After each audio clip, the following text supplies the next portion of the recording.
Moving forward, Jayney is going to be talking about the baby steps, the small changes that you can make that almost imperceptibly add up to big differences to health on all levels, from a mental, emotional, a physical, and a spiritual aspect. Yeah. Thanks, Jean. Thank you very much. Thank you, Jean. That's absolutely fantastic. Thank you so much for having me, and a very, very happy new year to everybody. Jean, I've got some notes here because I've got some thoughts. I've been giving this a lot of thought, and the idea of baby steps is, I love it because it takes the pressure off people. It takes the fear of maybe not achieving goals away. And it does make things just that little bit more doable for people. And I'm all for easy wins. Because again, you know, going back to this idea of the way that our neurogenesis happens. So the way that we develop new patterning within our brains, and the way that actually, you know, new brain cells develop, our brains and other bodily systems actually tend to facilitate what we do the most. As I was just saying earlier, the more you think positive, happy, wonderful thoughts, the better, and you can more easily facilitate those. If you hang out with really negative people, if you think really sad thoughts, if you sort of perseverate over things, again, your brain elegantly repats itself so you can do that more easily. So what I like to do is to give people easy wins. These easy wins are really great things that we can do without it being a big deal. And so almost by stealth, we repattern the way our brains work, and also the way that we gain massive benefit for our physical systems as well, our bodies.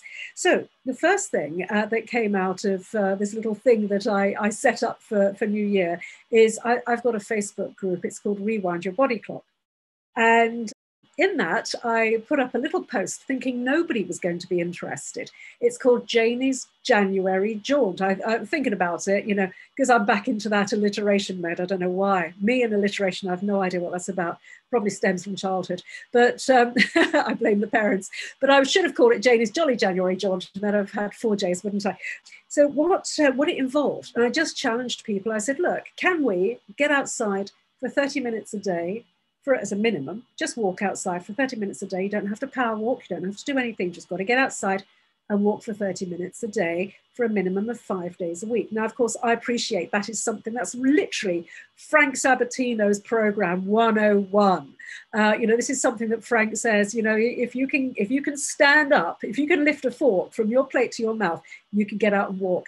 And I totally agree. So that's one of the, it really hit home for me. Because it's something that's benefited me so greatly, is literally just getting outside and walking for a minimum of 30 minutes a day for a minimum of 5 days a week.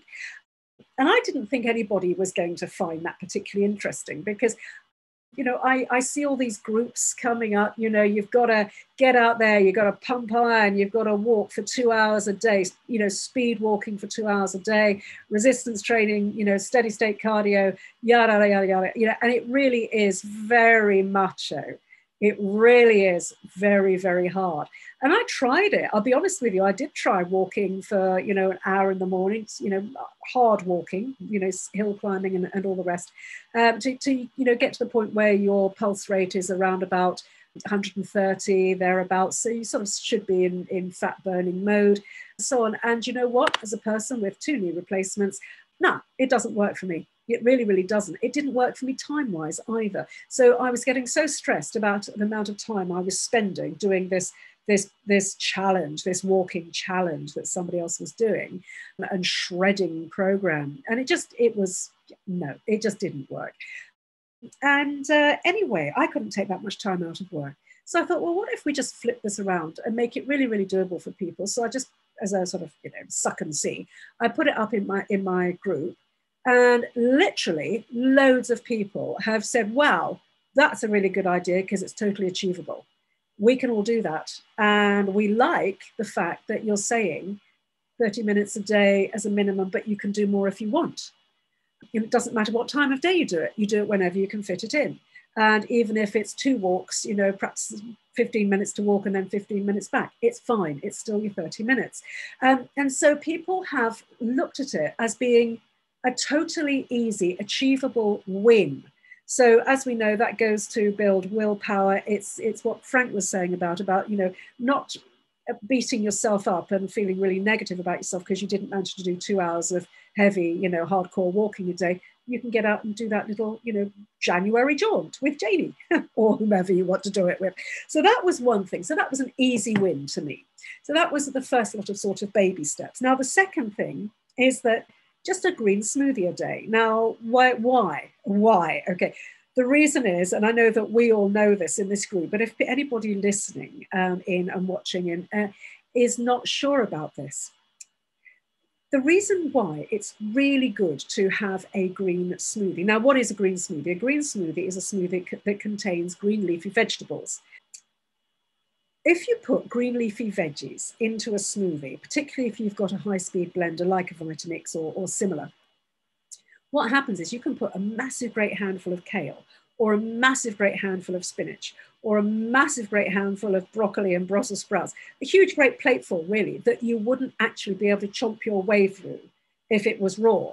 You wouldn't be able to because it would take you too long. And also the fact is that it might not be terribly palatable. And it would take you a long time as well. Who's got time in their life for eating a massive great piled high plate of just raw spinach or raw broccoli or raw kale? And also, of course, there are other good reasons, because they are potentially goitrogenic. So we might not want to do that if we particularly have problems with our thyroid glands. So if you put them into a smoothie maker, like a Vitamix or what have you, it partially breaks down the cell walls, it breaks down the plant substance so that it actually tends to remove that goitrogenic effect, which has a negative impact on your thyroid gland. So a lot of people who've been told by their doctors that they should avoid brassicas and avoid green leafy veggies, like my mum has been told to avoid those. And I've said, no, mum. But she said, oh, but the doctor said. And I'm saying, no, mum, that's not how it works.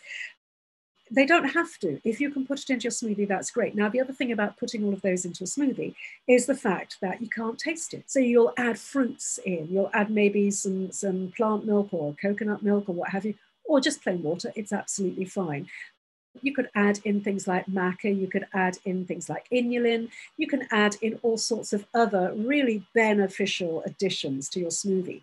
So why? What are we doing with a smoothie? Well, of course, it's very, very calorie poor, but nutrient rich. It's a nutritional, well, it's a nutrition bomb.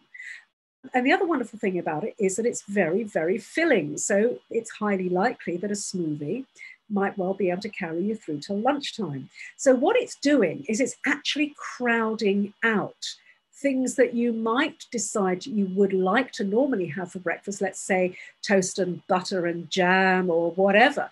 If you have your green smoothie, it's very filling and it crowds out the things that aren't so good for us while replacing all of that not so good stuff with massive amounts of nutrition. So it's kind of like stealth nutrition without even realizing it. One of the things I do, sometimes I'll do is I'll add in a scoop of lovely, good, clean protein powder. I've found a particularly clean one here in the UK. There's also a particularly good one in the USA as well.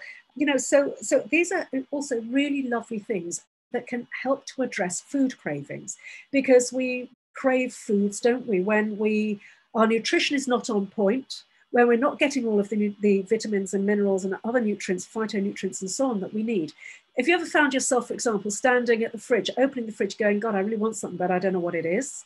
That's where we're subconsciously craving something. We don't know what it is because our bodies know they need something, but our brains don't actually translate that into articulating and telling us what exactly it is that we're after.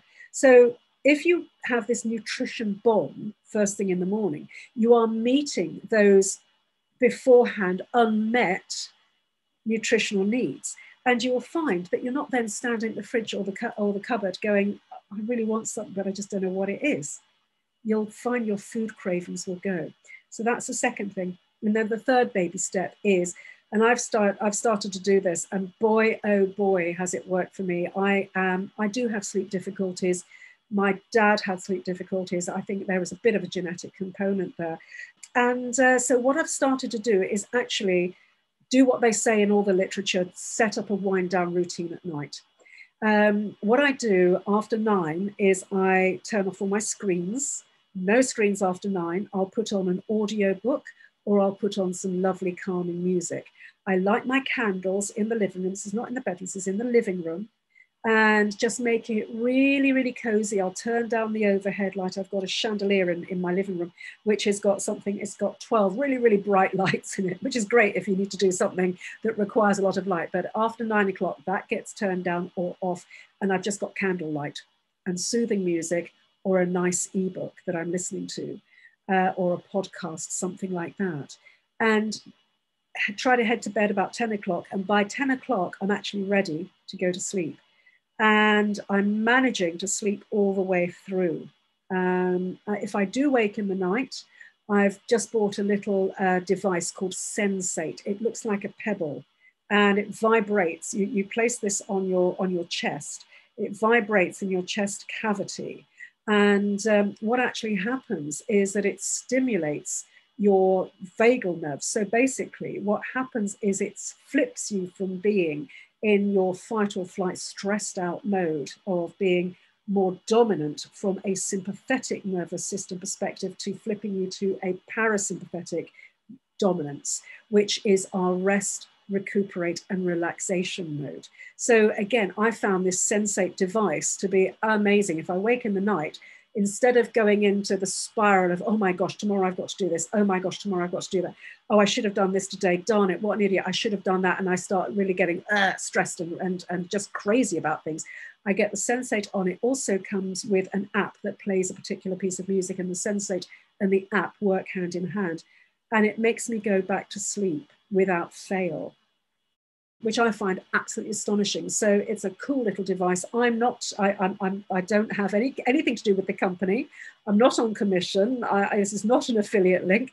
It's just that if I do find something that works, I will tend to share it. Okay. And so, I'm just saying it works for me. It might work for you, it might not, but, check it out anyway. But one of the reasons I checked it out was because they found that vagal nerve stimulation with an implant has been shown to reverse rheumatoid arthritis. So that's what piqued my interest. And I have to say, it's working for me from a relaxation, recuperation perspective. That's me done. Thank you, Jayney. Thank you, everybody. A couple of things I wanted to point out. One is I loved the Jayney's jaunt, and that was brilliant. And so if you can do something that is like that on a day-to-day basis, that's great. It's easy to do. But the thing is, you have to schedule it. It has to get into my calendar. If it's on my calendar, then it's going to happen. So that's my one thing. I have to make sure it's on my calendar. And then the smoothie. Oh my God. Dr. David Jayney has done a couple of studies. And the most recent one is titled, and we've done an interview on this. It's published, but we did an interview on it. It's called "The Smoothie Lowers the C-Reactive Protein and Raises Plasma Beta Carotene in 7 days." Okay. So what he did several groups. And the one group in particular was just, people eating the SAD diet, the standard American diet. And he added a smoothie. It's a 32-ounce smoothie. That's it. That's the only changes that they made. And in the group, they saw an increase in nutrients based upon this is all done by blood work, an increase in nutrients of 50%, and then a decrease in inflammation measured by the C-reactive protein of 43% in 7 days. Yeah. Wow. So powerful. And I'll just add one thing, because many times when you're making changes in family, one of the hard things that people encounter is making changes for their children.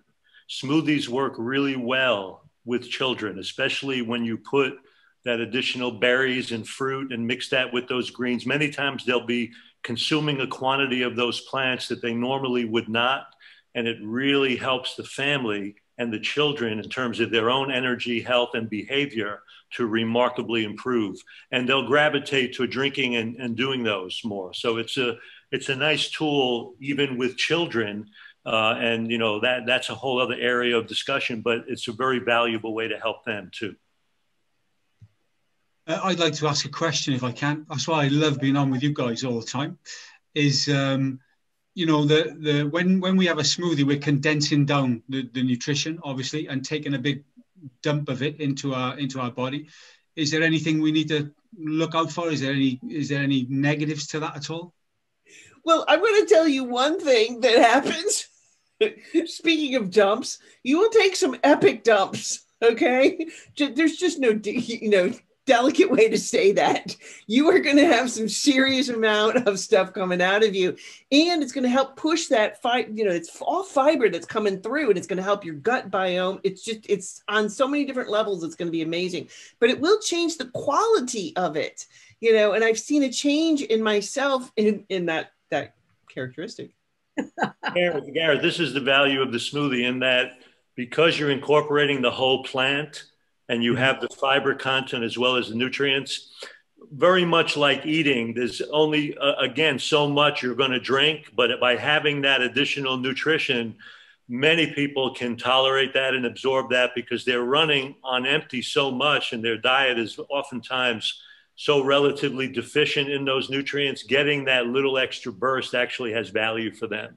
So I haven't really seen drawback. And in the smoothies I recommend, we put fruit, we put hemp or chia seed in it, or flaxseed, we put greens. So you get a good broad base of fruits, vegetables, omega-3 fatty acids, things of that nature. And it has a lot of value for people as a rule. I've done retreats where we've done, something like 3 smoothies a day, and only that, in terms of detoxification and health programs. And people have thrived very well on that. So certainly having 1 smoothie a day, I don't see any drawbacks to that at all.